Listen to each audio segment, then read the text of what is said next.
और कभी हम जैसे वेजिटेबल में कद्दू या पत्ता गोभी, ये फूल गोभी वगैरह। तो आपके फार्म पे सारी मुर्गियों का वजन इतना ही है कि एक आध मुर्गी का वजन? वो सर मुर्गी में तो एक ही का तो वजन ज्यादा था, बाकी अभी जो भी मुर्गियां मेरे पास सारी 2.5 किलो प्लस ही है सारी। मैं एक्चुअली में डबल एफजी पाल रहा हूँ।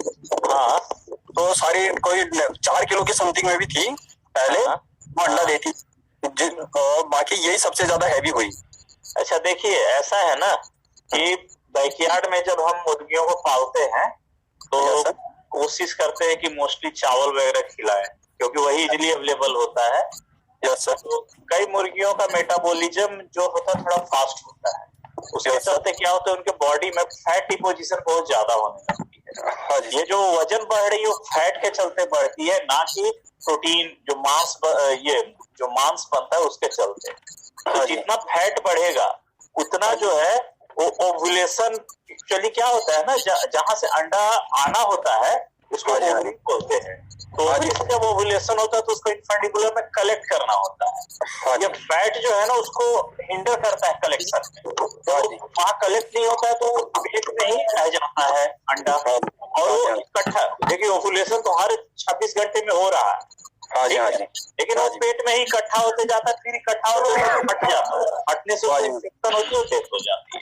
तो कोई तो मर भी जाते हैं। इसको एक ड्रॉप सिंड्रोम, ये एक कैल्शियम वगैरह डेफिशिएंसी में कई बार एग रिलेटेड पेरिटोनाइटिस बोलते हैं, मर भी जाती है कई बार। हाँ जी। तो ये हुआ होगा आपके यहाँ। तो थोड़ा आप कोशिश कीजिए ना कि उनको चावल वगैरह तो दे, साथ में ये जो प्रोटीनियस डाइट, थोड़ा सा जो लेयर वाला दाना है वो भी 40-50 ग्राम दे। सर एक्चुअली में मेरे पास अभी ये आपके 25 मुर्गीज हैं अंडे देने वाली, जिसमें मैं 2.5 किलो दाना लगाता हूँ, और बाकी मॉर्निंग में आपका 2 घंटा खोल के रखता हूँ ना फ्री रेंज में। 25 में 2.5 kg दाना लगाते हैं? 25 में? हाँ जी, हाँ जी। और 2.5 अगर आप लगा रहे हैं 25 में, तो उनका 100 ग्राम या 110 ग्राम का रिक्वायरमेंट होता है। डबल एफसी भी है तो 110 ग्राम ही खाती है। 110 ग्राम का रिक्वायरमेंट तो ऐसे ही पूरा कर दे रहे हैं। ऊपर से जो चावल वगैरह दे रहे हैं ओवर फीडिंग हो रही है, इसलिए चलते ये आदत। आपका ये अंडा प्रोडक्शन कम देगी, जितनी हैवी वेट उतना अंडा प्रोडक्शन कम। हाँ तो सर एक्चुअली में मेरे साथ ये दिक्कत हो रही है। अभी तो पहले मेरे को कम से कम 22, कभी 18, 20 प्लस अंडे मिल रहे थे। आजकल मेरे पास केवल 11-12 अंडे ऐसे आ रहे हैं 2-4 दिन से। कितने दिन से मुर्गी फार्मिंग कर रहे हैं? मैं एक्चुअली में सर मेरे को अभी 6 महीने कंप्लीट हो चुके हैं। आप ना डाइट कंट्रोल कीजिए। जो 1.5 kg दे रहे हैं, अगर आप चावल, पत्ते उत्ते ये सब कुछ दे रहे हैं तो उसको 1.25 kg पे ले आइए। 1.25 kg दाना। तो सर मेरे साथ एक दिक्कत ये भी हो रही, क्योंकि मेरे पास अभी इन्हीं मुर्गियों के साथ मैंने छोटे भी रखे हुए हैं, जो इनका भी वैसे 2.5 महीने के समथिंग में हो चुके हैं। वो उनका 1 किलो वजन है, वो भी डबल एफजी है मैंने, तो वो भी साथ में रखे हैं। तो इस चक्कर में थोड़ा दाना का वो करना पड़ जाता है मेरे को। अलग अलग दीजिए दाना अलग मैं अलग करके शिफ्ट करें। अलग अलग मतलब जो ग्रोअर है उनको ग्रोअर का दाना दीजिए, जो अंडा देने वाली उनको लेयर का दाना दीजिए। हाँ जी, हाँ जी, ठीक है। और किन्हीं का क्वेश्चन? सर ये वेट कम कैसे होगा मुर्गियों का? जैसे इनके ओवरवेट हो गई है तो कम कैसे करेगा ये सर? दाना कम, मैं तो बोला दाना कम कर दीजिए, आधा दाना, बाकी जो चीजें दे रहे हैं दाना भी आधा कर। सर जो ओव्यूलेशन होता है उसी दिन स्टार्ट हो जाता है कि उसके नेक्स्ट डे शुरू होता है? तो जी क्या अंडा कितने दिन बाद सर? नहीं, आप मुर्गी में जो बोलिए, ओव्यूलेशन के कितने घंटे बाद अंडा देती है मुर्गी? एक ओव्यूलेशन, 2 ओव्यूलेशन के बीच का गैप करीब 26 घंटे का होता है, इसलिए हर दिन एक अंडा आता है, और बीच में 13-14 दिन के बाद 1 दिन का गैप हो जाता है, 1 से 2 दिन, जिसको पॉज बोलते हैं। सर ये बिजली क्या है? बिजली लोग देते हैं दिन में 24 घंटे में 2 बार अंडा आ जाता है, करंट क्या क्यों दिया जाता है? ऐसा कुछ नहीं है, 24 घंटे में 2 बार अंडा ना। नहीं, हमारे यहाँ लोग करंट देते हैं मुर्गी को। मुझे नहीं पता है वो, मुझे लेयर कोई आइडिया, कोई लेयर सारे पानी में 24 घंटे में 2 अंडे नहीं आते, अगेंस्ट बायोलॉजिकल करंट तो सर खत्म ही हो जाएगी। और हाँ बोलिए। यस डॉक्टर साहब, मैं तला खान बोल रहा हूँ रामपुर से। जी जी जी बोलिए। अच्छा सर, ये आप सजेस्ट करिए कि हमें जो फार्म है मैंने एस्टेब्लिश करा है, अभी बर्ड्स मैंने नहीं ली है, जी। तो मुझे लो इनपुट बर्ड्स चाहिए जो ज्यादा प्रोडक्टिव हो, ज्यादा नहीं, आपका फार्म कैसा है? कमर्शियल पोल्ट्री फार्मिंग पर्पस है कि बैकयार्ड? कमर्शियल सर, कमर्शियली मैंने शेड बनाया है 70-26 का जी। देसी मुर्गियां पालना है सिर्फ मुझे। देखिए, मैं एक चीज खुल के बता दूं यहाँ जितने भी ऑडियंस हैं, जी जी जी देसी मुर्गियां आप अगर एकदम लेयर ब्रॉयलर की तरफ पालेंगे तो आपको दाना बहुत खाएंगे। इनका एफसीआर बहुत बहुत मतलब कम है। ये करीब 6-7 केजी दाना खा के तो पहले तैयार होती है, जहाँ एक या उससे ज्यादा खा लेती है, 8 केजी तक दाना खा लेती है। इसके बाद इसका अंडा प्रोडक्शन कैपेसिटी कम है। जहाँ व्हाइट लेग हॉर्न लेयर जो है 300 से ऊपर अंडा देती है, ये कभी भी 200 से ऊपर नहीं जाती है। 100 अंडे का डिफरेंस यहाँ हो गया और दाना उतना ही खाएगी। तो मैं सबको बता दूं कि अगर आप लो इनपुट बर्ड रखना चाहते हैं और कमर्शियल फार्मिंग की तरह रखेंगे तो आपको एक प्राइस ज्यादा मतलब अंडा बेचने का रेट ज्यादा रखना पड़ेगा। और बिक तो जाता है लेकिन आपको तब जाकर, क्योंकि देखिए जो लेयर वाला अंडा है वो 5 रुपए अगर मार्केट में बिक रहा है तो आपको 5 से 4 रुपए निकलेगा, 3.5-4 रुपए। राइट। इसको 8-9 रुपए निकलना चाहिए तब जाकर खाएगा अगर उस तरह रखते हैं। अच्छा सर, कुछ ब्रीड तो सजेस्ट करिए कौन सी हमें देना चाहिए। देखिए, हमारे इंस्टीट्यूट में जैसे मैं उस दिन बताया था कैरी निर्भीक, अगर आपके एरिया में काला मांस नहीं पसंद करते, क्योंकि अल्टीमेटली उन मुर्गियों को बेचना भी है। जी जी जी यहाँ हमारे यहाँ कैरी देवेंद्रा है, तो डबल FG आप लोग बता रहे हैं उसी का ये है कैरी देवेंद्रा हमारे, ठीक है। उसका 3 महीने में 2.5-3 महीने में वजन 1 केजी से ऊपर हो जाता है। वो भी 4.5 महीने 5 महीने में अंडा देना शुरू कर देता है। कैरी देवेंद्रा रख सकते हैं, कैरी निर्भीक रख सकते हैं। अगर आपके एरिया में काला मीट का डिमांड नहीं है, अगर काला मीट का डिमांड है तो आप कैरी श्यामा भी रख सकते हैं जो कड़कनाथ का क्रॉस। इसके बाद हमारे यहाँ अगर मान लीजिए सिर्फ मांस के लिए रखना चाहते हैं तो कलर्ड ब्रॉयलर है हमारे यहाँ, वो रख सकते हैं। वो 2 महीने में आपकी अच्छी तरह तैयार हो जाएगी। कलर्ड होती है ब्रॉयलर। अच्छा, अंडे के पर्पस से नहीं होगी, वो मीट के पर्पस से होगी। अच्छा, एग लेइंग नहीं है सर वो? नहीं, एग लेइंग में आपको कैरी देवेंद्रा रखिए या कैरी निर्भीक रखिए। Okay okay okay. अच्छा, ये कैरी सोनाली? कैरी सोनाली तो व्हाइट एगर है ना, वो 290-300 अंडा देती है। ब्राउन एगर है कैरी सोनाली। ब्राउन एगर है ना सर? हाँ, तो वो रख सकते हैं, लेकिन वो सफेद अंडा आएगा, वो मतलब ऑफ व्हाइट अंडा आएगा। देसी की तरह एग्जैक्ट नहीं दिखता है, लेकिन ऑफ व्हाइट होता है। मान लेते हैं कई बार देसी, कई बार नहीं भी मानते हैं उसको, तो देसी नहीं है। अच्छा सर, ये RIR आप रख सकते हो, 240 तक अंडा देगा, वो रख सकते हैं। That is good option. RIR का ऑप्शन अच्छा है अगर उसका ऑप्शन अच्छा है। अगर ये व्हाइट लेगॉन डॉक्टर साहब अपने पास मिल जाती है? देखिए, जो कंसर्न साइंटिस्ट होंगे वो आपको बताए ही होंगे, डॉक्टर भांजा ने आपको बताया होगा। अच्छा सर, वन मोर क्वेश्चन। हाँ, सो ये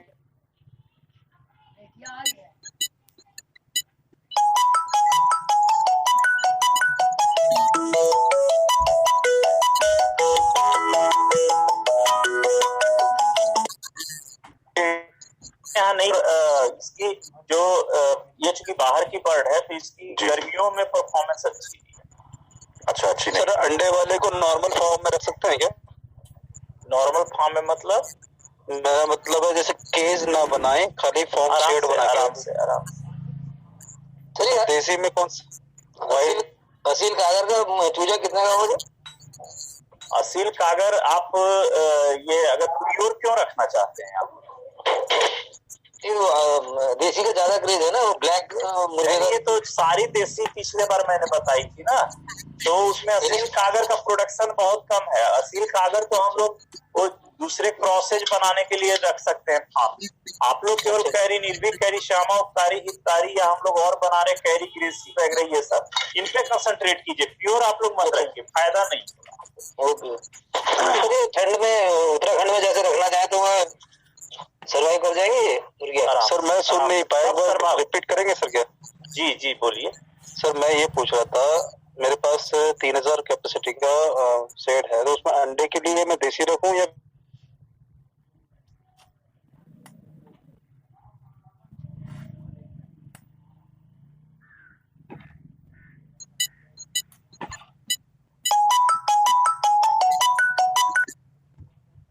200-300 अंडा दे देगी, उसमें आपको बेनिफिट ज्यादा होगा। अगर आपके एरिया में देसी का डिमांड ज्यादा है तो आप सर देसी का डिमांड ज्यादा नहीं है, व्हाइट वाले का डिमांड ज्यादा है। तो वही रखिए आप व्हाइट लेगहॉर्न रखिए।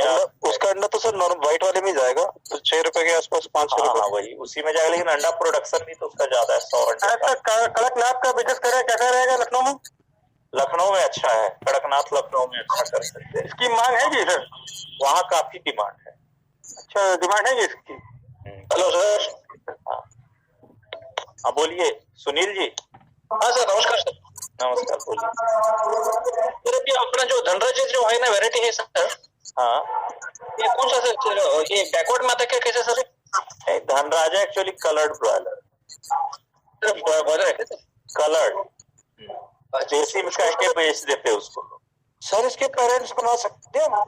हाँ पेरेंट्स आप ले सकते, नहीं बना सकते, जैसे अपने आमला HD नहीं आप पेरेंट्स लीजिए और बच्चे खुद बनाइए और दूसरों को दीजिए। जी जी जी सर। सर ये कड़कनाथ देसी होता है जो फार्मी होता है? देसी हाँ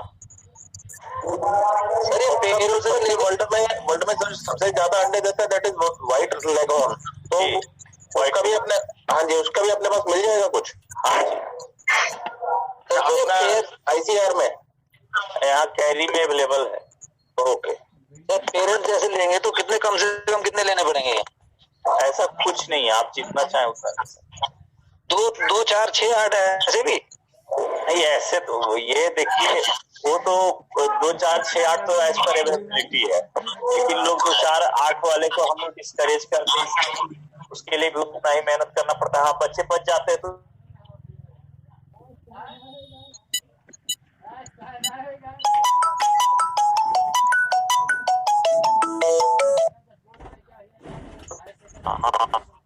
पेरेंट्स की एज कितनी रहेगी डॉक्टर साहब लेने के लिए?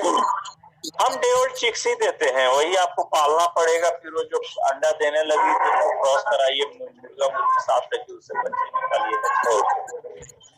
सर मैं नोएडा से बोल रहा हूँ। राजेश जी कड़कनाथ का अंडा 25 से 30 रुपए दिख रहा है मतलब। देखिए वो नहीं ओकेजनल होता है, हमेशा नहीं। हमेशा आपको एवरेज 10-12 रुपए मान लीजिए तो हम मान भी लेंगे। अभी जैसे सर्दियां हैं इसमें आपको 20 रुपए 25 रुपए मॉल में बेच रहे हैं। आप जब फार्मर हैं आपसे 8-10 रुपए से ज्यादा कोई है। अच्छा कैरी सामा का कितने का बिकता है? Same price. सेम प्राइस और खर्चा आधा है इसका? खर्चा कम। हाँ कम है। शूज 25 रुपए का बताया था ना? 30 रुपए। ये कड़कनाथ में भी जो ब्लैक वाला होता है और पेंसिल और गोल्डन, ये तीनों मिला के देते हैं या अलग अलग कर लेने पड़ेंगे डॉक्टर साहब? हमारे यहाँ 2 है, ब्लैक और पेंसिल वाला है, जो गोल्डन पेंसिल है वो है, तो हम मिला के ही देते हैं, हम अलग अलग नहीं पालते हैं, साथ में ही पालते हैं। तो जब ये आपस में रखेंगे और क्रॉस ब्रीड करेंगे तो उसमें कुछ अलग अलग ब्रीड थोड़ी, कोई प्रॉब्लम नहीं है। जेट ब्लैक ज्यादा है, कुछ पेंसिल आ जाए। ओके तो दाना वही खाते हैं कड़कनाथ? हाँ लेयर वाला था। हाँ चलिए अब मैं आपके प्रश्न ले लिया, अब आज का जो मेरा लेक्चर है मैं उस पे कंसंट्रेट करूंगा। आप लोग देखिए 2:30 बजे से क्लास है, कुक्कुट अपशिष्ट से कुक्कुट खाद तैयार करना और उसकी उपयोगिता। तो मैं एक तरह से आपसे अब वेस्ट मैनेजमेंट की बात करूंगा, ठीक है? मैं अभी स्क्रीन शेयर कर लूं फिर बात करना शुरू करूंगा।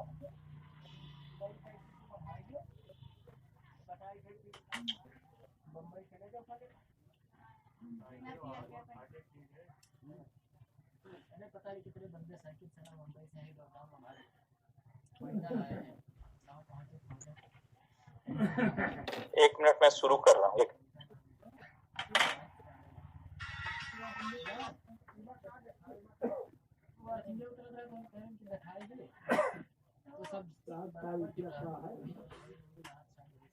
तारीखिया का है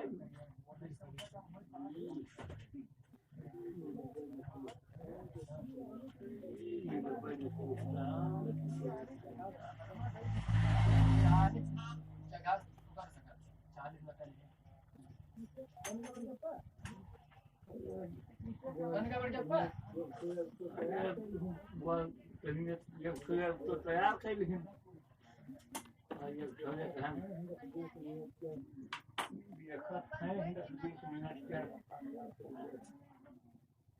अल्लाह कामयाब कर दे।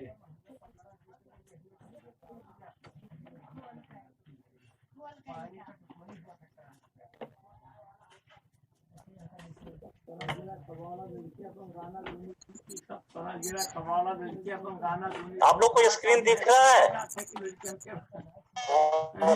देख रहा है सर।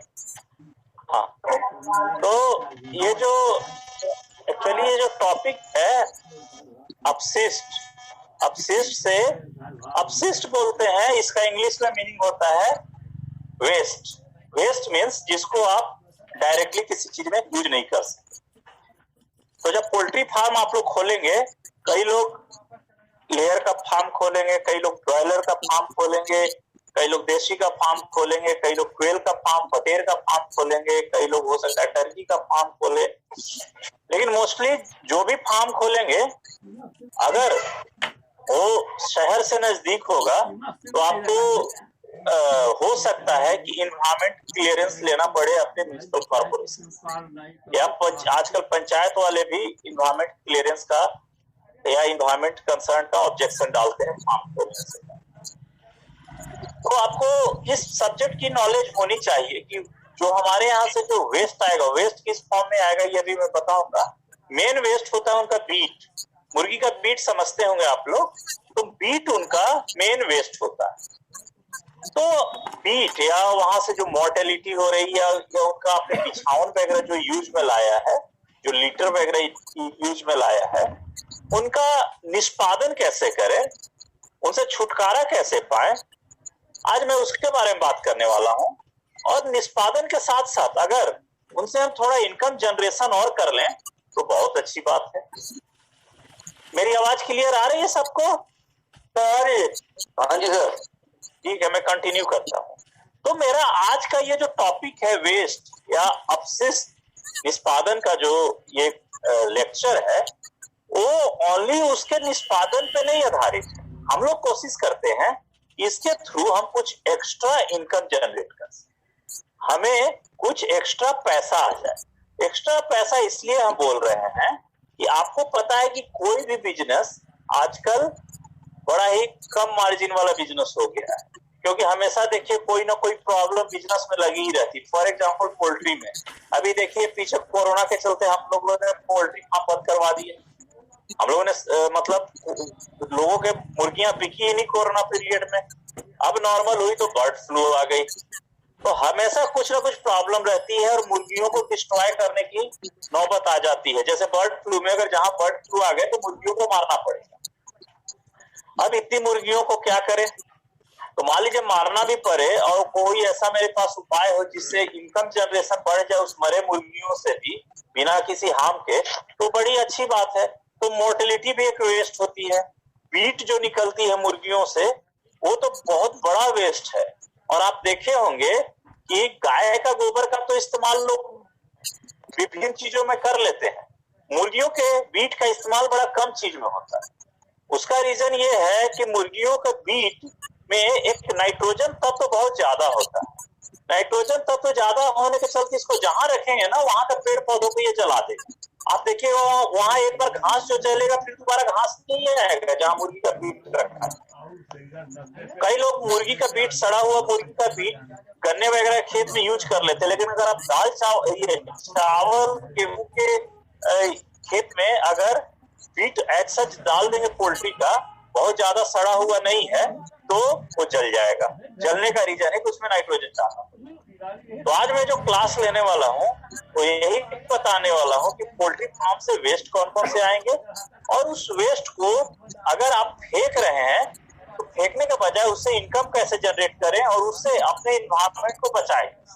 पहले मैं बताऊंगा वेस्ट क्या है, फिर बताऊंगा उससे हमारे वातावरण को नुकसान क्या क्या है, उससे आप फायदे कैसे कमा सकते हैं। और इन चीजों का नॉलेज रहेगा तो अगर मान लीजिए वहीं आपका पोल्ट्री फार्म है और म्युनिसिपैलिटी ने आप पे ये ऑब्जेक्शन आएगा है कि आपने इन्वायरमेंट को बचाने के लिए आपने कोई मेजर नहीं लिया, तो वहां आप बता सकते हो कि मैं ये कर रहा हूँ जिससे कि यहाँ पे पोल्यूशन, मेन पर्पस है हमारा पोल्यूशन बचाना, पोल्यूशन को कम करना और इनकम को जनरेट करना, एक्स्ट्रा इनकम को, जो अंडे मुर्गी मांस से आपका इनकम आ रहा है उसके अलावा और एक्स्ट्रा इनकम आ जाए ताकि आपकी फार्म की सस्टेनेबिलिटी बेटर रहे। तो इसी के मद्देनजर मैं क्लास लूंगा। तो वेस्ट या अपशिष्ट बोलते हैं जिसका आप फिर से कोई प्रयोग में ना ला सके, उसको वेस्ट कहते हैं। और अभी वेस्ट का एग्जांपल मैं बहुत सारे दूंगा। आजकल जीरो वेस्ट कॉन्सेप्ट आ रहा है, मतलब आप एक देखिए कोई भी फैक्ट्री या फार्म है, वहां पे बहुत सारे यूजफुल प्रोडक्ट भी आते हैं जिससे आप पैसे डायरेक्ट कमा सकते हैं, और बहुत सारे अनयूजफुल चीज आ रहे हैं जिसको आप डायरेक्ट यूज नहीं कर सकते, डायरेक्ट प्रयोग में नहीं ला सकते हैं, और उसको हम वेस्ट समझ के, अपशिष्ट समझ के फेंक देते हैं। लेकिन वो जो आपने फेंका वो क्या है, वो कहां से पैदा हुआ? एक एग्जांपल लेते हैं। सपोज कीजिए एक हमारे पास मुर्गी है, मुर्गी चूजे के फॉर्म में आता है, छोटा सा एक 40-50 ग्राम का बच्चा होता है, 40 ग्राम का एक बच्चा। उस 40 ग्राम के बच्चे को आप डेली खाना पानी दाना सब कुछ दे रहे हैं, वो जाके 2 किलो का मुर्गी बना। तो 40 ग्राम से 2 किलो ऐसे तो नहीं बन गया, उसके लिए आपने क्या दिया? फीड दिया। क्या दिया आपने? दाना दिया। अच्छा, फीड के साथ साथ दवा हुआ दिया, लेकिन मेन चीज क्या दिया? दाना दिया, जिसके चलते वो 2 kg का बढ़ा। इस दाना को पैदा करने के लिए किसान ने कुछ ऊर्जा खर्च की होगी इन फॉर्म ऑफ अपनी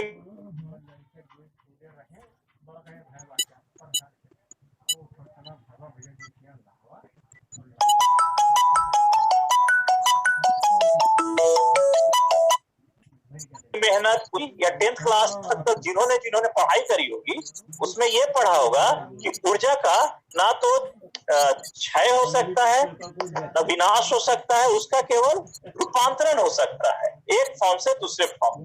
ये law of conservation of energy बोलते हैं। तो जब हमने फीड पैदा किया मुर्गी के लिए, फीड को पैदा करने में एनर्जी लगी, वही एनर्जी फीड के तौर पे मुर्गी में है। मुर्गी ने उसका 60% तो इस्तेमाल कर लिया अपने शरीर के भार को बढ़ाने के, लेकिन जो 40% बच गया वो उसके बॉडी बीट के तौर पे डेली आ रहा है।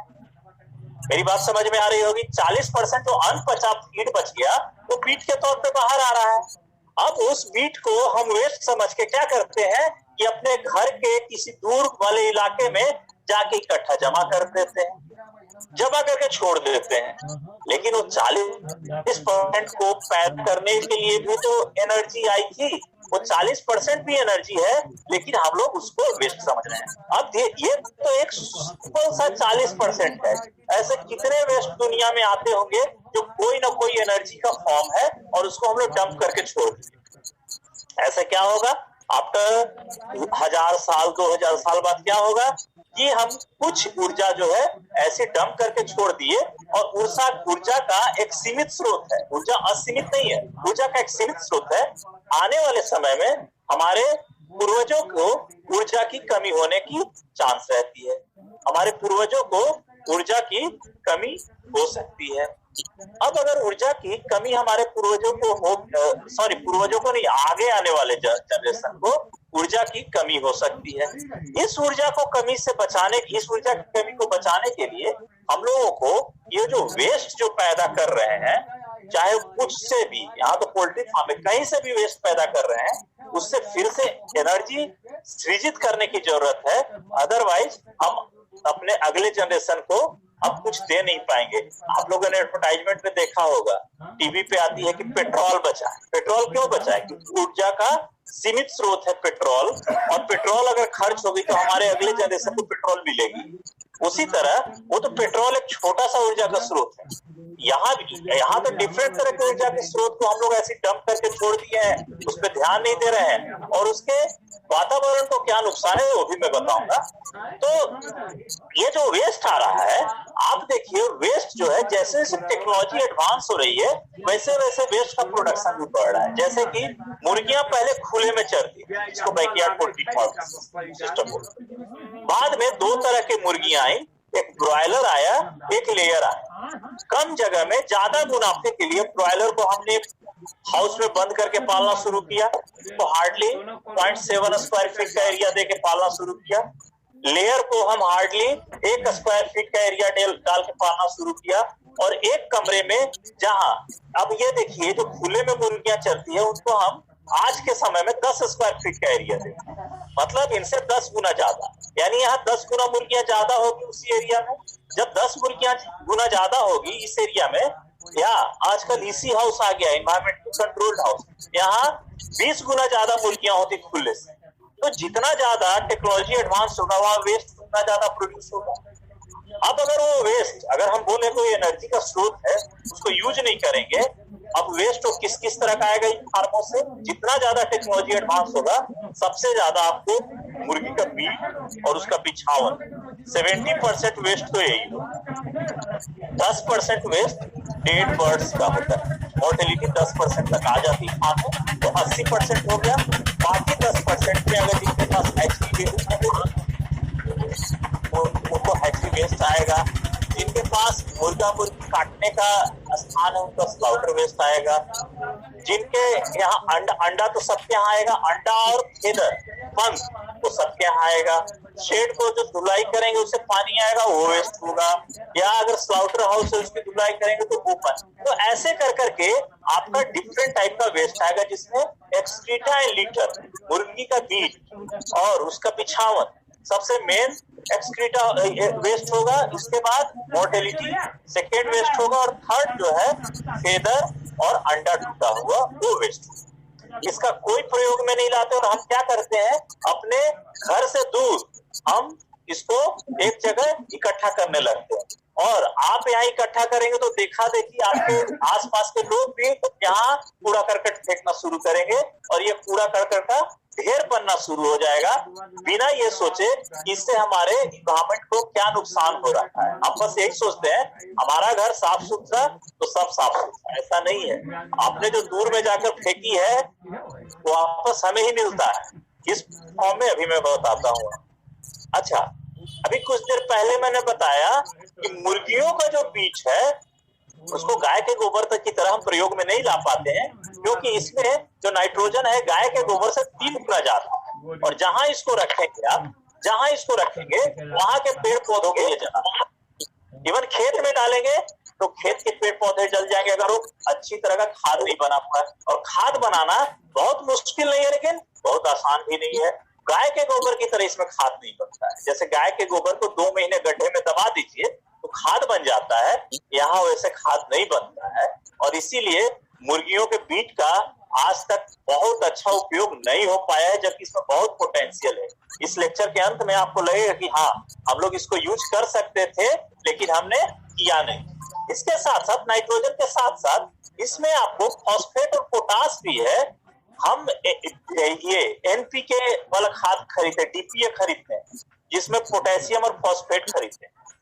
मुर्गी के बीट में 13 तरह के ऐसे मिनरल है जो आपको किसी खाद में नहीं मिलेगा, और प्लांट्स के लिए बहुत जरूरी होते हैं, लेकिन सही ढंग से उसका खाद नहीं बना पाते हैं या सही ढंग से उसका उपयोग नहीं कर पाते हैं, इसीलिए ये सब बेकार जा रही है। जबकि इसमें खाद बनाने की बड़ी अच्छी क्षमता है, इससे बायोगैस प्रोड्यूस करने की बड़ी अच्छी क्षमता है, तो भी अभी मैं बताऊंगा। तो जब हम इन मुर्गियों के बीट को या बिछावन को या कूड़े करकट को हम कहीं दूर फेंक देते हैं, तो क्या होता है कि आपने ये खुली धरती पे फेंका तो इसमें पानी है, ये पानी धीरे धीरे जमीन के अंदर जाएगा। कहाँ जाएगा पानी? धीरे धीरे जमीन के अंदर जाएगा।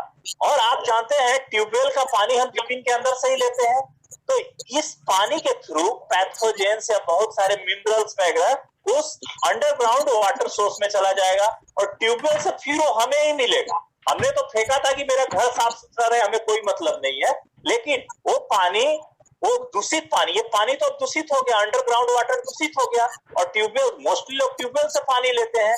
अगर जिनके यहाँ फिल्टर वगैरह नहीं है, या फिल्टर है भी तो आप ब्रश वगैरह तो उसी से करेंगे, स्नान तो उसी से करेंगे, आपके मुंह में पानी जाएगा ही जाएगा, अल्टीमेटली वो बीमारी हमें ही मिलेगी। हम अपने बचाव के लिए जो दूर फेंके थे वो हमें ही वापस मिलती है। तो अगर आप दूर फेंकेंगे तो आपका वाटर टेबल कंटामिनेट हो गया। इसके बाद यहाँ पे मक्खियां बैठेगी, मक्खियां यहाँ पे बैठ के यहाँ पे घरों के आसपास जाएगी, हो सकता है वहां से डिजीज स्प्रेड करने वाली पैथोजन भी फैल जाए। इसके बाद आसपास जो तालाब वगैरह होंगे उस तालाब में भी ये मिनरल्स वगैरह जाके इस तरह का एक शैवाल पैदा कर देते हैं, हरी शैवाल पैदा करते हैं और अंदर के सारे जीव जंतु मर जाते हैं। इसके तहत से हमारी पारिस्थितिकी इकोलॉजिकल इंबैलेंस हो जाती है। एयर पॉल्यूशन तो होगा ही होगा, हमारा हवा भी दूषित होगा क्योंकि इससे अमोनिया निकल रहा है, बदबू निकल रहा है और कीटाणुओं की समस्या होगी, इंसेक्ट वहां मक्खियां वगैरह बनेगी और साथ साथ बहुत सारे ऐसे गैसेज निकलेंगे वहां से जो हमारे वातावरण को गर्म करेंगे, जिसको ग्रीन हाउस गैस। तो ये अगर लैंड स्प्रेडिंग आप करते हैं, दूर अपने ये से फेंक देते हैं, तो भी इसका कोई निजात नहीं है, आपको उससे कुछ ना कुछ नुकसान होगा ही। तो इसीलिए हम बोलते हैं इसको दूर से दूर फेंकने का कोई फायदा नहीं है, हमें किसी न किसी तरह नुकसान होगा ही। ऐसा देखा गया है कि जहां मुर्गी का मीट ज्यादा फेंका गया है, क्योंकि मुर्गी का मीट डायरेक्टली आप गाय के गोबर की तरह यूज नहीं कर पाते हैं, तो जहां ज्यादा फेंका गया है वहां कैंसर की समस्या ज्यादा देखी गई है। रिस्पायरेटरी सांस की बीमारी बहुत होती है। जहां आप पोल्ट्री मीट फेंकेंगे ना वहां अमोनिया बहुत आएगा। इवन फार्म में भी अमोनिया बहुत प्रोड्यूस होती है और अमोनिया किसी डॉक्टर साहब ने बताया होगा कि अगर अमोनिया 25 ppm से ज्यादा हो आपके फार्म में तो आपके आंखों में जलन शुरू हो जाएगी, आपको जुकाम वगैरह की समस्या रेगुलर रहेगी, मुर्गियों में ग्रोथ रेट कम हो जाएगा, ये आंखों की समस्या, जुकाम, ये रिस्पायरेटरी इलनेस के तो वो अमोनिया का लेवल बहुत ज्यादा हो जाता है जहां पोल्ट्री का मीट रहता है। इवन जानवरों में एबॉर्शन वगैरह भी दिखी गई है, जहां वो ऐसा कंटामिनेटेड पानी पीते हैं जानवरों में एबॉर्शन खूब होती है। इवन ब्लू बेबी सिंड्रोम, बच्चों में दिल में छेद रह जाता है जिस एरिया में पोल्ट्री फार्म ज्यादा है। तो इसीलिए ये हमारे पानी को नुकसान पहुंचा के हमारे ही हेल्थ को खराब करते हैं। तो इतना अगर नुकसान है और वो एनर्जी का एक सोर्स है जिसका क्षय हो रहा है, तो हम इससे फायदा कमाएं। फायदा कमाने के बहुत सारे तरीके, लेकिन जो मोस्ट फिजिबल है हमारे लिए, माइक बंद कर दो यार, बीच में जो चला रहा माइक, जो मोस्ट यूजफुल चीज है हमारे लिए वो बायोगैस प्रोडक्शन है और खाद बनाने का, जिसको हम कंपोस्टिंग है, वर्मी कंपोस्टिंग बोलते हैं। तो मैं आज आप लोग को बायोगैस कैसे बनाया जाए या खाद कैसे बनाया जाए, इन दो तकनीकों पे पूरा ध्यान कंसंट्रेट करूंगा और उसका एक वीडियो भी दिखाऊंगा बायोगैस बनाने वाला। जो चाहे अपने फार्म पे इसको उपयोग में ला सकते हैं। एक चीज ये मैं बता दूं कि यह जो मुर्गियों से जो खाद बनाने की विधि बताऊंगा वो उसके बीट से, उसके बिछावन से, उसके मोर्टेलिटी से जो जानवर मर गए हैं, किसी भी चीज से आप खाद बना सकते हैं और उसको नॉर्मल खेती में यूज कर सकते हैं, जिससे आपका यूरिया, पोटास वगैरह का खर्चा भी बचे। तो मैं डिफरेंट मेथड पे ना जाते हुए मैं केवल दो मेथड पे बात करूंगा, बायोगैस बनाना और खाद बनाना, क्योंकि बाकी चीजें आप नहीं कर सकते, उसमें खर्चा बहुत ज्यादा है। ऐसे मैं मेथड एटलीस्ट बता दूं आपको कि मेथड क्या है, नॉलेज के लिए हम क्या कर सकते हैं कि उसका खाद बनाएं। और खाद में ऐसा देखा गया है कि अगर आप 1 टन पोल्ट्री मीट का खाद बनाते हैं, 1 टन मतलब 1000 किलो। सर, हाँ जी सर धर्मा जी का माइक ऑन है जिसकी वजह से डिस्टर्बेंस हो रही है, आप उनको बोलिए कि म्यूट कर लें। धर्मा जी, वर्मा जी जरा प्लीज अपना माइक म्यूट कर लीजिए। Thank you very much. हाँ, तो मैं ये बता रहा हूँ कि अगर आप 1000 kg 1000 किलो पोल्ट्री मीट का अगर खाद बनाते हैं, जो हम मेथड अभी बताएंगे, तो उसमें करीब 100 किलो यूरिया की ताकत होगी, मतलब 100 kg यूरिया की न्यूट्रिएंट होगी, या 100 kg यूरिया के साथ साथ, या नहीं उसके साथ साथ उसमें 150 kg सुपर फॉस्फेट की न्यूट्रिएंट होगी और 50 kg पोटास की न्यूट्रिएंट होगी। उसके साथ साथ करीब 8 और ऐसे मिनरल तत्व होंगे जो आपको किसी खाद में नहीं मिलेगा। और इन अब 100 kg यूरिया का कीमत करीब 500 रुपए मान लीजिए आजकल के जमाने में। 150 kg सुपर फॉस्फेट का कीमत करीब 1500 रुपया मान लीजिए, और 50 kg पोटास का कीमत भी करीब आपको 1000 रुपए मान लीजिए। मतलब ये खाद आपको एक टन पोल्ट्री का खाद आपको करीब 2500-3000 हजार रुपए का बचत कर सकता है, अगर प्रॉपर आप खाद बनाते हैं तो। और आजकल हर जगह ऑर्गेनिक फार्मिंग की बात चल रही है। ऑर्गेनिक फार्मिंग में सबसे ज्यादा जो खाद यूज होता है वो होता है और जो जानवरों से बना हुआ खाद है जैसे गाय का गोबर, पोल्ट्री का बीट अभी तक लोग नहीं यूज कर पाते थे क्योंकि प्रॉपर वो खाद बनाना नहीं जानते थे। और आज के समय में हमारे भारतवर्ष में 28 से 30 मिलियन मीट्रिक टन पोल्ट्री का बीट पैदा हो रहा है। अगर सबको हम खाद बना ले, सिर्फ बायोगैस ना भी बनाए, खाद बना ले, तो आपको करीब हमारे भारतवर्ष की 2.2% जो कल्टीवेबल लैंड है केवल उसी से फर्टिलाइज, आपको केमिकल फर्टिलाइजर नहीं यूज करने की जरूरत पड़ेगी। और हमारे भारतवर्ष में करीब 260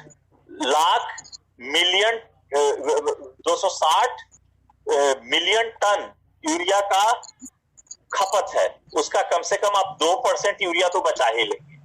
तो अगर इतना हमारा मनी का बचत है तो हम क्यों ना खाद बनाएं, खाद बना सकते हैं।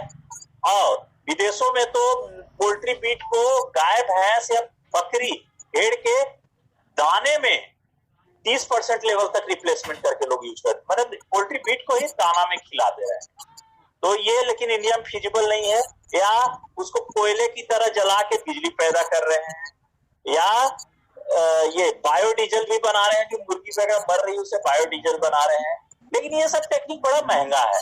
इवन चारकोल बन रही है पानी वगैरह फिल्टर करने के लिए, चारकोल या कैंडल वगैरह बन रही है, लेकिन ये सब फिजिबल नहीं है फार्मर के लेवल पे। जो मोस्ट फिजिबल टेक्नोलॉजी है वो एक है बायोगैस प्रोडक्शन और एक खाद बनाने वाला टेक्नोलॉजी। मैं आज दोनों को विस्तृत तौर से बताऊंगा ताकि आप लोग अपने फार्म में इसको इमीडिएट यूज कर सके, जिसके पास बड़ा फार्म है। छोटे फार्म में तो आप खाद बनाइए, बड़े फार्म में आप बिजली बनाने की सोचिए या बायोगैस बना के उससे खाना वगैरह बनाइए। तो देखिए, जो हम बायोगैस बनाते हैं, बायोगैस का एक प्रिंसिपल है कि कोई भी प्लांट या एनिमल ओरिजिन का ऑर्गेनिक मटेरियल है, मैं बार बार बोला प्लांट या एनिमल ओरिजिन कोई भी, उसको अगर आप अवायवीय ढंग से, मींस ऑक्सीजन के एब्सेंस में अगर आप उसको सड़ाएंगे तो 35 से 40 दिन के बाद उससे गैस बनेगा जिसको बायोगैस। उसके बाद पहली बार 35 से 40 दिन के बाद बायोगैस बना, इसके बाद डेली जब उसमें आप उसका फीड डालेंगे, फीड क्या होगा, यही बीज, मुर्गी का बीज, अगर वो डेली डालेंगे तो आपको डेली बायोगैस बनना शुरू होगा। तो कोई भी ऑर्गेनिक मैटर जब पानी के साथ मिला के अवायवीय ढंग से या कोई क्लोज कंटेनर में सड़ाई जाती है तो उससे मेन गैस मीथेन पैदा होता है जो कि ज्वलनशील होता है, जिसको बायोगैस कहते हैं। इसके अलावा इससे और बहुत सारे गैसें निकलते हैं जो हमारे यूज का नहीं, हमारे यूज का सिर्फ मीथेन है, और बायोगैस में 60% तक मीथेन मिल जाती है। और एक और फायदा है बायोगैस का, जब बायोगैस बन गया इसके बाद उसका जो स्लरी, स्पेंट स्लरी निकलेगा बाहर, उसको आप खाद के तौर पे भी यूज कर सकते हैं। तो इसका डबल बेनिफिट है, आपको बायोगैस भी मिल गई, स्लरी भी। और आप देखिए, जिस चीज को हम एक जगह डंप कर रहे थे उससे आपको इनकम क्या क्या मिला, बायोगैस मिला। तो घर में सिलेंडर लेने की जरूरत नहीं है। आजकल सिलेंडर शायद 712 रुपए का करंट रेट है, जिनको सब्सिडी मिलती है उनको भी 512 रुपए की पड़ती है, 150 या 200 रुपए सब्सिडी आती है। 500 रुपए का सिलेंडर 1 से 1.5 महीना चलेगा, ठीक है। और अगर आपके पास 250-300 भी मुर्गी है तो आपको एक दिन का वो खाना बना के दे देगा। 250-300 से जनरली फिजिबल तो नहीं होता, लेकिन छोटा अगर एक बायोगैस प्लांट बना ले तो आपके घर का खाना बन जाएगा 250 से 300 मुर्गियों से के बीच से। तो इतना ये अच्छी टेक्नोलॉजी है कि खाद भी मिली, आपके यहाँ खाना वगैरह भी बन गया, और जिनका बड़ा फार्म है 10,000 20,000 वाला, वो तो बिजली भी बना सकते हैं इससे। तो बिजली, ये जो बायोगैस प्रोडक्शन का सिंपल टेक्नोलॉजी है, कोई भी बायोगैस प्लांट है उसमें आपको पोल्ट्री फीड डालना है। यहाँ गाय का गोबर भी डलता था, अब पोल्ट्री फीड डालिए पानी में मिला के। जनरली 1 केजी पोल्ट्री फीड को हम 6 से 8 लीटर पानी में उसको घोल देते हैं, जबकि गाय में सिर्फ 2 लीटर तक पानी मिल सकते हैं। यहाँ पानी ज्यादा चाहिए शुरू में, बाद में नहीं, शुरू में जब शुरू का 35-40 दिन जो रखना है उसमें पानी ज्यादा चाहिए। तो उसमें आप पोल्ट्री बीट में पानी मिला दीजिए। और एक टेक्नोलॉजी है जो हम लोगों ने अपने इंस्टीट्यूट में डेवलप करी, वो डालना होता है, वो हम आपको नहीं बता पाएंगे क्योंकि ये पेटेंटेबल इशू है। तो जब वो टेक्नोलॉजी पानी और मुर्गी का बीट डालेंगे और 35-40 दिन रखेंगे तो इस बायोगैस प्लांट, कोई भी बायोगैस प्लांट से आपको बायोगैस मिलना शुरू हो जाएगा 35-40 दिन के बाद। इसके बाद डेली इसमें पोल्ट्री बीट डालिए, डेली इससे बायोगैस आपको मिलता रहेगा, और जो स्लरी बच गई उसको फिर आप खेतों में छोड़ दीजिए, तो आपका कोई उसमें फर्टिलाइजर डालने की जरूरत नहीं है। गुजरात और राजस्थान में आपको पता है कि वहां पानी की बड़ी समस्या है, तो वहां आजकल ये स्पेंट स्लरी कंटेनर में भर भर के बेची जा रही है, ताकि लोग इसको ड्रिप इरिगेशन में यूज कर सके। उसको और ये डाइल्यूट कर देते हैं 10-20 गुना, और उसको ड्रिप इरिगेशन में यूज कर रहे हैं, तो वो खाद का खाद और पानी का पानी मिल जाता है इससे। तो बायोगैस प्लांट कई तरह के हो सकते हैं। ये फ्लोटिंग ड्रम बायोगैस प्लांट है, जो कि इंस्टीट्यूशनल लेवल पे होता है।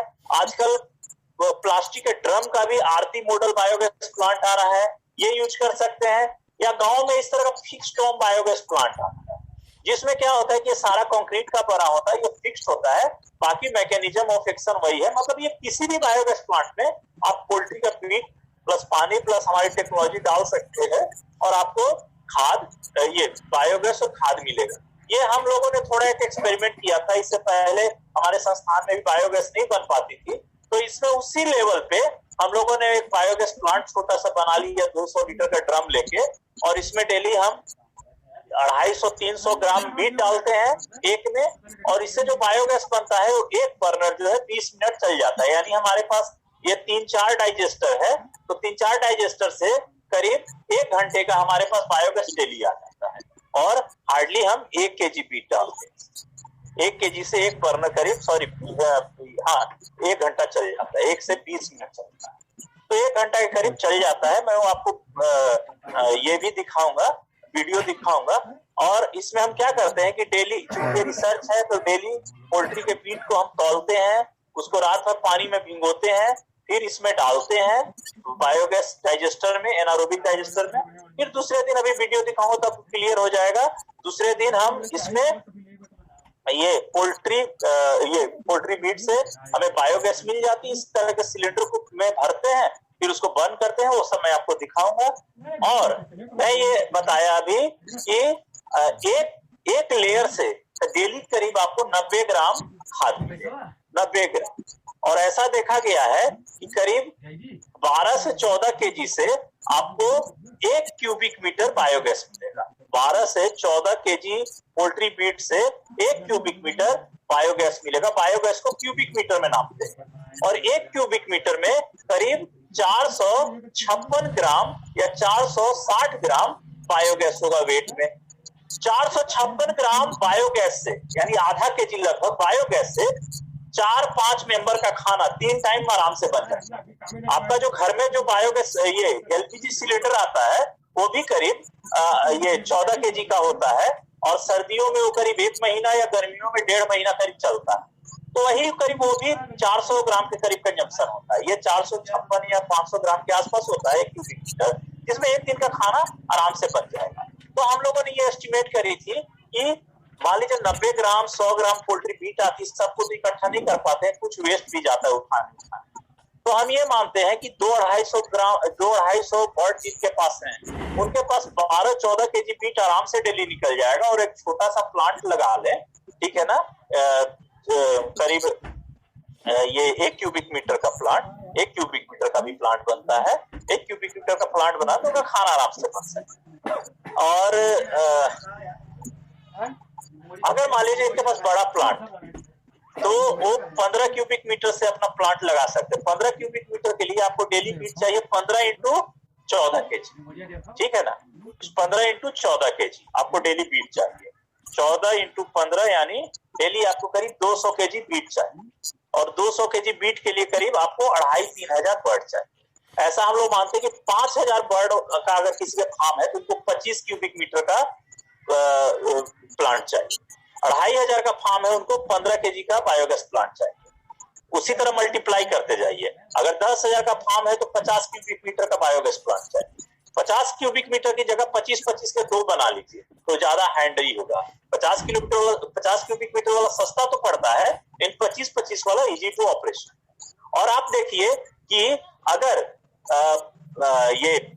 ये तो मैंने पिगरी का लिखा है, पोल्ट्री में 12 से 14 केजी पोल्ट्री एक्सक्रीटा से आपको 1 क्यूबिक मीटर बायोगैस मिलेगा, जबकि वही 25 केजी गाय के गोबर से 1 क्यूबिक मीटर बायोगैस मिलता है।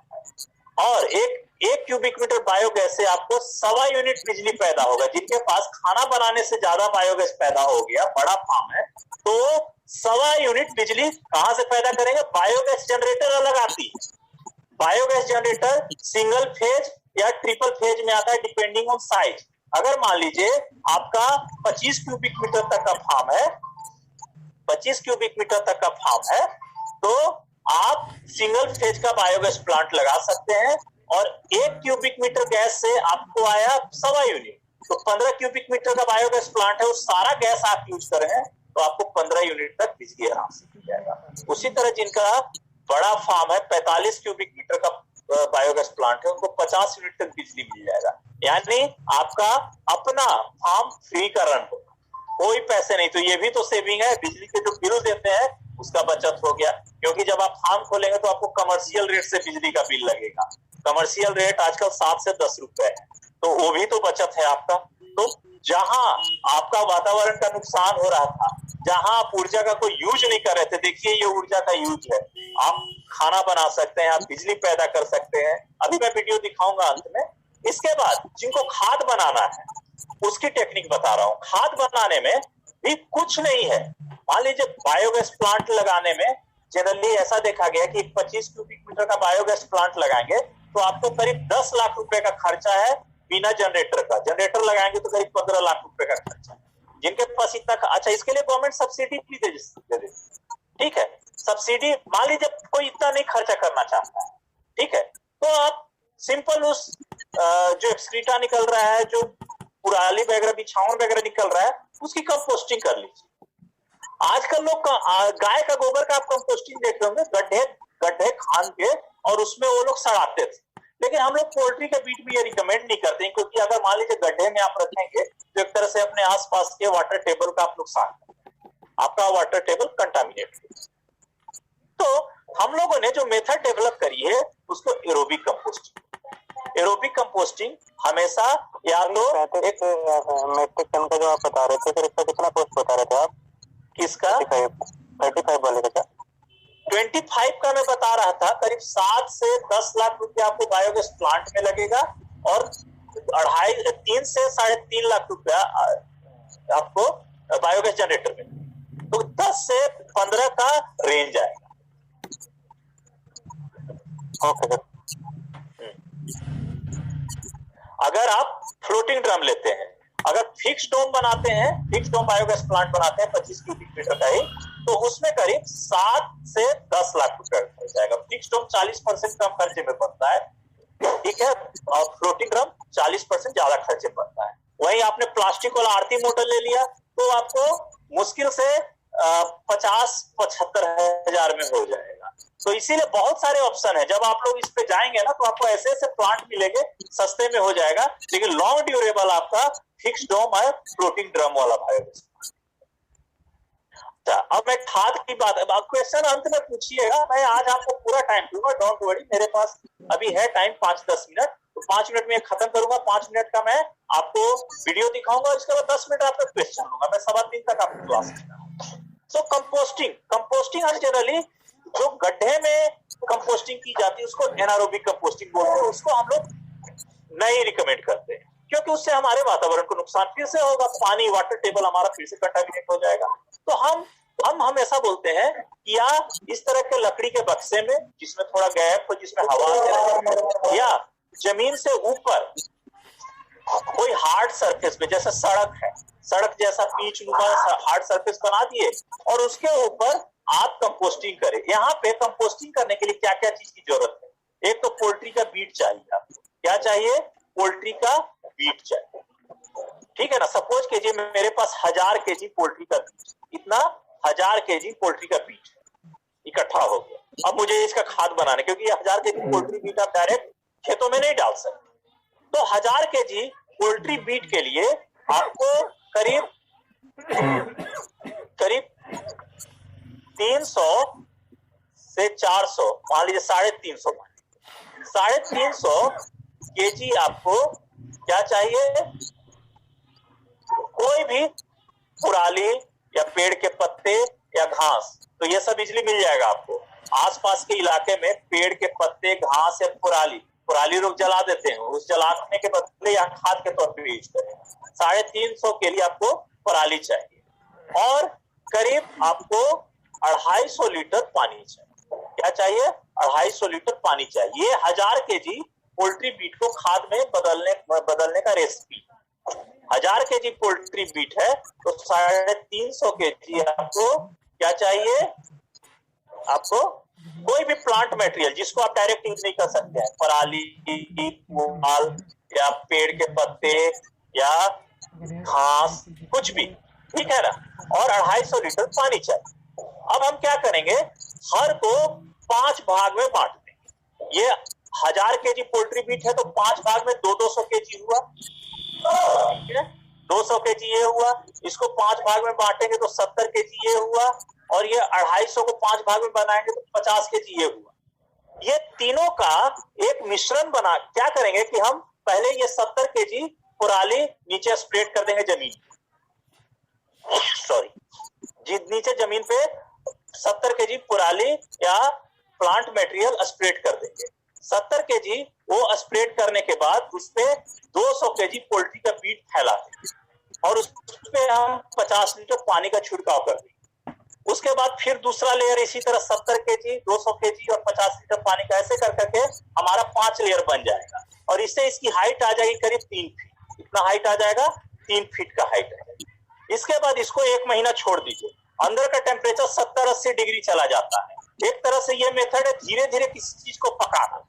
70 डिग्री जब टेम्परेचर होगा, आप किचन में भी देखिए, सब्जी जब कम आंच पे आप पकाते हैं तो कम समय में, ज्यादा समय में धीरे धीरे वो पक जाता है। वही यहाँ मेथड है। 70-80 डिग्री टेम्परेचर पे 1 महीना जब छोड़ते हैं तो अंदर की जो भी चीज है सब गल के पतला पतला या छोटा छोटा कण में बदल जाता है और फिर वो आप स्प्रेड की। अच्छा, यहाँ पे जो अमोनिया था वो सब नाइट्रोजन में फिक्स हो जाता है। जो फर्टिलाइजर है वो नाइट्रोजन ही है, यूरिया क्या है? वो नाइट्रोजन है, ठीक है, वो सोल्यूबल नाइट्रोजन, जबकि अमोनिया था वोलेटाइल नाइट्रोजन। तो सब उसमें फिक्स हो जाता है और इसमें जो बैक्टीरिया जो है वो डेवलप करी 70 डिग्री टेम्परेचर तक के लिए वो खुद खाद का काम करता है। इस तरह इसकी उर्वरक क्षमता बढ़ जाती है और ये फिर प्लांट को बर्न नहीं कर सकता है। तो इसको बोलते हैं कंपोस्टिंग। और कंपोस्ट बनने में 1 महीना आप वैसे छोड़ दिए, फिर इसके बाद उसको टर्न कर दीजिए। पूरा कंपोस्ट बनने का पीरियड 2 से 3 महीने का, मतलब 1 से 1.5 महीना। आपको ना एक थर्मामीटर रखना होगा, इसमें टेम्परेचर डाल के देखना होगा। जब वो टेम्परेचर कम हो गया तो उसको उलट पुलट करनी है। मतलब जब 70-80 डिग्री तक है तो छोड़ दीजिए, जब वो 40 डिग्री तक आ गया तो उलट पुलट कर दीजिए और फिर से उसको छोड़ दीजिए। तो देखेंगे फिर से उसका टेम्परेचर 60 डिग्री चला गया। फिर 1 महीना के बाद 30-40 पे आएगा। जब वो 30-40 पे आ गया तो आपका खाद बन के तैयार है और वो आप खेतों में प्रयोग में लाइए, कोई दिक्कत नहीं है। हम अपने संस्थान में इस तरह का केजेज बना दिए हैं। पोल्ट्री का जो केज हमारा बर्बाद होता था वो इस तरह का केजेज बना के इस तरह हार्ड सरफेस पे रख दिए हैं और इसमें यही रेसिपी से हम लोग यहाँ खाद बनाते हैं। और ये खाद इतनी अच्छी उर्वरक सत्ता में है कि हर कोई, किसी को भी हम सैंपल देते हैं तो दोबारा कहते हैं कैसे इसको बनाया जाता है, फिर हमको मेथड बताते हैं। बहुत अच्छी न्यूट्रिएंट उर्वरक सत्ता बहुत अच्छी है इसकी खाद की। इस तरह का खाद बन जाता है। जो पोल्ट्री मीट था जिसको हम हाथ में नहीं उठा सकते हैं वो इस तरह का खाद बन जाता है। तो प्लांट लीव और ग्रास में तो हम आधा यूज करेंगे। हम आपको अभी जो रेसिपी बताए वो बता दिया आपको पैडी स्ट्रॉ, जो 350 केजी बताए थे। तो 1000 केजी पोल्ट्री मीट होगा, 350 केजी पैडी स्ट्रॉ होगा और करीब 300 से 250 लीटर पानी होगा। जब प्लांट का लीफ और ग्रास यूज करेंगे तो चूंकि वो भींगा होता है, सूखा नहीं होता है, तो वो आपको 500 केजी यूज करना है और 350 लीटर पानी यूज करना है। और सॉ डस्ट यूज करते हैं तो 1000 केजी में 400 केजी आपको सॉ डस्ट, लकड़ी का बुरादा, 250 लीटर पानी, ये सारा हम लोगों ने रेसिपी बनाई हुई है। और यही लेयरिंग करके 3 फीट की ऊंचाई तक इसको, ये आप सड़क पे भी कर सकते हैं। कोई जरूरी नहीं किस तरह का केज बनाइए, आप सड़क पे भी कर सकते हैं ओपन में। आप देखिए ये तो हमारा मेथड है, हम लोग इस तरह थर्मामीटर वगैरह चेक करते हैं। और अगर मान लीजिए आप इसी खाद से वर्मी कंपोस्ट करना तो एक बार कंपोस्ट बनाइए। देखिए वर्मी कंपोस्ट गाय के गोबर में डायरेक्ट हो जाती है, 15 दिन सड़ाइए, उसके बाद उसमें केचुआ डाल दीजिए। इसमें आप 2 महीना के बाद केचुआ डालिए तो आपका वर्मी कंपोस्ट बन जाएगा। तो थर्ड ऑप्शन वर्मी कंपोस्ट का भी। और अगर आपके यहाँ स्लाउटर हाउस है तो जो आपका स्लाउटर के बाद जो चीज बच गई, पंख वगैरह, या मुर्गी मर रही है, उसको कभी भी गड्ढे में मत जलाइए, गड्ढे में मत दाबिए, ठीक है ना, उसको जलाइए नहीं, सबको खाद दो। मोर्टेलिटी अगर मान लीजिए आपके यहाँ मर रहा है, तो इसी लेयर के बीच में जो हमने ये 4-5 लेयर आपको बताए थे यहाँ पे, तो दूसरे लेयर से वो मरा हुआ मुर्गी डाल दीजिए, दूसरे से तीसरे लेयर, सारा मरा हुआ मुर्गी वो भी खाद में बन जाएगा, उसका एक हड्डी नहीं मिलेगा, क्योंकि 70 डिग्री तक गर्म होती है, तो उसका एक हड्डी तक आपको नहीं मिलेगा। तो मरा मुर्गी का भी आप कंपोस्टिंग कर सकते हैं, फेदर या हैचरी का अंडा का कंपोस्टिंग कर सकते हैं। विदेशों में देखिए इस तरह सड़क पे बनती है खाद, वही 3 फीट ऊंचाई का वो फैला देते हैं, और बड़ा बड़ा मतलब उनका सब मैकेनाइज है, खाद बनाते हैं। और आपको कई इंडिया में कई बड़े बड़े बायोगैस प्लांट खुल गए हैं विदेशों की मदद से, जो कि बिजली बोर्ड को बिजली बेच रहे हैं। और जहां पहले 500 से 700 रुपए टन साउथ इंडिया में पोल्ट्री का मीट बिकता था, आजकल 1200 रुपए टन बिक रहा है। और अगर आप बनाएंगे तो आपको वही चीज फायदे में, 500 रुपए का चीज फायदे के बाद 2500 रुपए का। तो मैं आप लोग सबको ये बोलूंगा कि आप ये टेक्नोलॉजी जरूर यूज कीजिए। मैं अभी आपको एक वीडियो दिखाने जा रहा हूँ, ठीक है ना, अभी आपको एक वीडियो दिखाने जा रहा हूँ, वो वीडियो पहले देखिए, फिर आपसे मैं क्वेश्चन। एक मिनट में वो वीडियो दिखाऊं इसको, जरा मैं इसको माइक म्यूट कर दीजिए, फिर किसी बेवकूफ ने माइक ऑन कर दिया था अभी। 1 मिनट मैं आपको जो वो वीडियो दिखा दूं।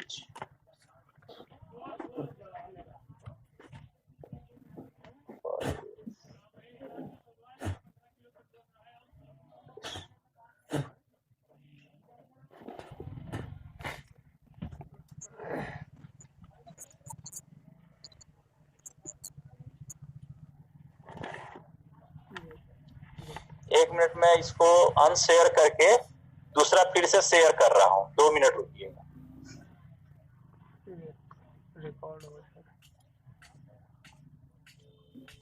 देखो वीडियो ही नहीं मिल रही है।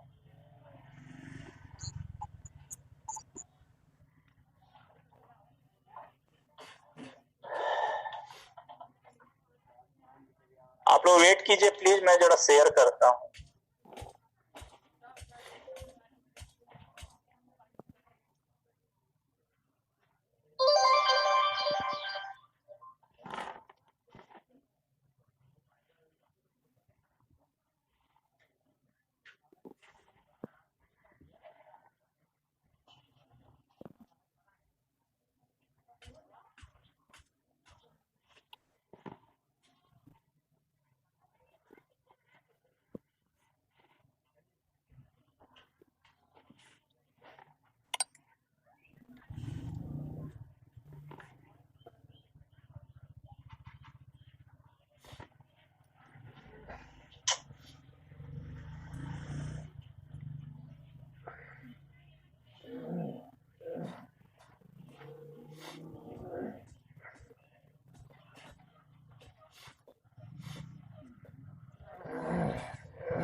शेयरिंग में कुछ प्रॉब्लम हो रही है। अंकुर, अंकुर जी सर, अरे जरा ऊपर आना यार, वीडियो शेयर नहीं हो रही है। आ जाओ जरा।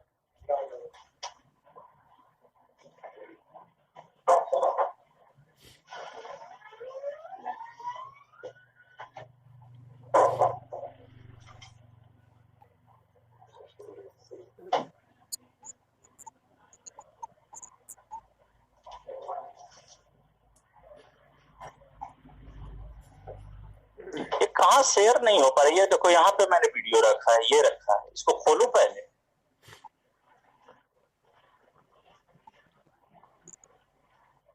ओपन आप खोल लो। नहीं, विंडो पे खुल जाती है, डायरेक्टली खुल जाती है। इसको स्टॉप कर लो अब।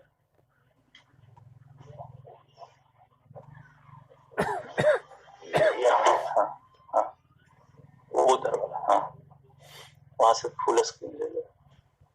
शेयर हो नहीं रही है, कहाँ गया वो? वीडियो मिल ही नहीं रही है मुझे। इस फाइल में भी नीचे पड़ी हुई है, इस फोल्डर में। तो ये कैसे है? फोल्डर में नीचे, हाँ, ये इसी को खोल लो। हाँ, हो गया। हाँ, ये वीडियो देखिए आप लोग।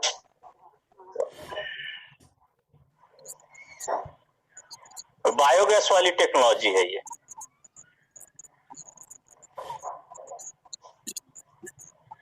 हम लोगों ने स्टैंड, आपको मेरी आवाज आ रही है? आवाज आ रही है।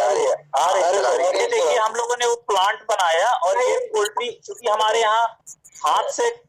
सर वीडियो नहीं चल रही है। वीडियो नहीं चल रही, नहीं चल रही है, नहीं चल रही है। नहीं सर, आपकी आवाज आ रही बस।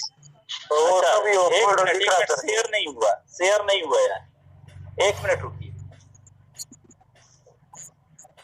वीडियो नहीं चल रही है यार, शेयर नहीं हुआ। लगता है 2 है ना। अभी चल रही है क्या, बताइएगा? नहीं चल रही सर। नहीं चल रही सर, नहीं चल रही है। शेयर नहीं हुआ, ये शेयर वाला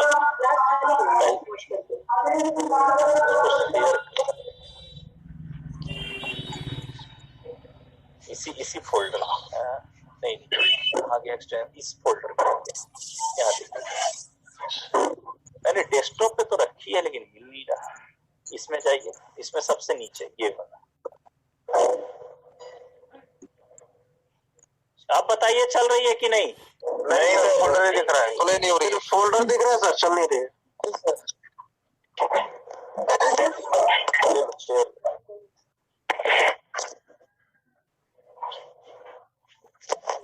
बैठ जाओ ना, इसको हटा के बैठ जाओ।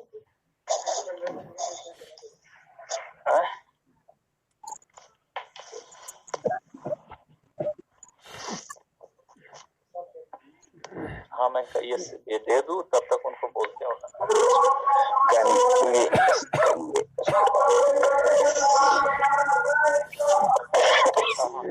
खुला ही नहीं। आप वेट कीजिए 1 मिनट करवा। जी सर।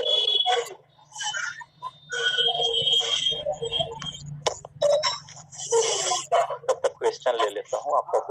तब तक आप लोग क्वेश्चन पूछिए। अभी वीडियो सर मेरा क्वेश्चन है, ये जो गैस प्रोड्यूस हो रहा है, इसको हम किसी कंटेनर में स्टोर कर सकते हैं and later on we can use as electricity and cylinder आपको दिखाया था ना, बायोगैस सिलेंडर।